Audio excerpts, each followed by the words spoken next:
അവൻ അവരോട് പറഞ്ഞു, ഞാൻ എന്താണ് നിങ്ങൾക്ക് ചെയ്തതെന്ന് നിങ്ങൾ അറിയുന്നു. നിങ്ങൾ എന്നെ ഗുരുവെന്നും കർത്താവെന്നും വിളിക്കുന്നു. അത് ശരി തന്നെ, ഞാൻ ഗുരുവും കർത്താവുമാണ്. നിങ്ങളുടെ ഗുരുവും കർത്താവുമായ ഞാൻ നിങ്ങളുടെ പാദങ്ങൾ കഴുകിയെങ്കിൽ നിങ്ങളും പരസ്പരം പാദങ്ങൾ കഴുകണം.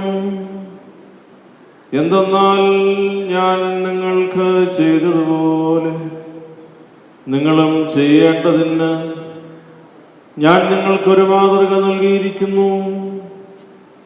സത്യം സത്യമായി ഞാൻ നിങ്ങളോട് പറയുന്നു, ഭൃത്യൻ യജമാനനേക്കാൾ വലിയവനല്ല,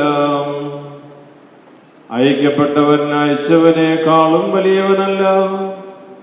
ഈ കാര്യങ്ങൾ അറിഞ്ഞ് നിങ്ങളിതനുസരിച്ച് പ്രവർത്തിച്ചാൽ അനുഗ്രഹീതർ.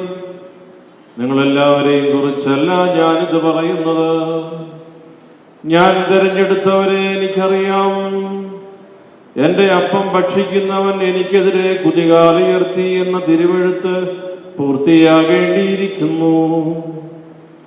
അത് സംഭവിക്കുമ്പോൾ